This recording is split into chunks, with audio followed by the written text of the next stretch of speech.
Library receipt goes viral for showing over $7,000 savings by borrowing books. A receipt from a public library that displays and keeps track of the amount of money saved by patrons who borrow books instead of buying them is sparking debate online about the thousands of dollars that some say should be going back to authors. The viral screenshot of a Wichita Public Library receipt was first posted by a Reddit user who had recently noticed that the library was keeping track of the members' savings throughout the year and since they've been using the library. According to the user, who added context in the post's replies, it is money that's been accumulated by a 6-person family that goes to the library on a weekly basis. Still, the $7,078.76 savings since they have been going to the library is leaving people in shock. Wow, that's brilliant. Seeing those figures might encourage more people to use a library, another Redditor commented. Once the receipt made its way over to Twitter, however, people had differing opinions about if the money is being taken or where it should go.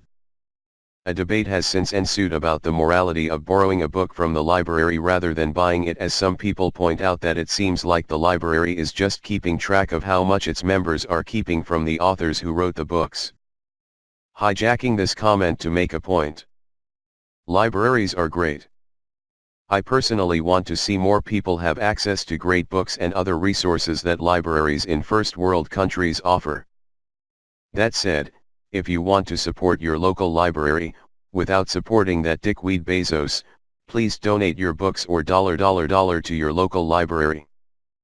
Disclosure, I am from Seattle and every dollar you donate to that dickweed Bezos goes to increasing the value of my real estate. Book donations are not the best way to support your public library. It costs libraries money to deal with donations. 1. Not every book is wanted, but every book has to be sorted. This costs staff time.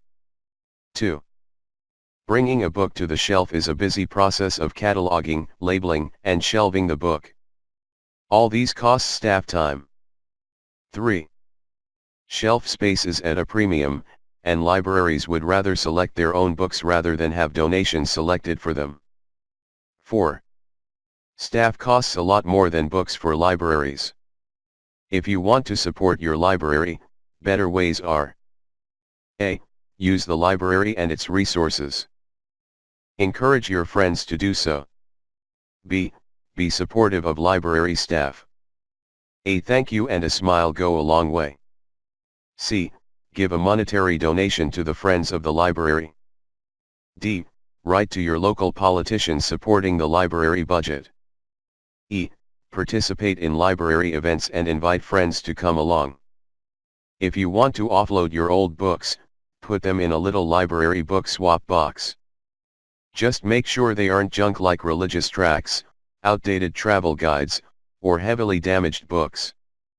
I exercise my librarian prerogative and weed ours regularly so new books can fit in. On mobile. Book donations is one of my library's biggest sources of income. All year round we collect donations. They are stored and sorted by our Friends of the Library volunteers. Every book/DVD/CD in decent condition is sold at our annual summer book sale. This year we raised over $33,000. Whatever isn't sold is donated to the Salvation Army to make room for new donations. Library staff are allowed to browse any donation.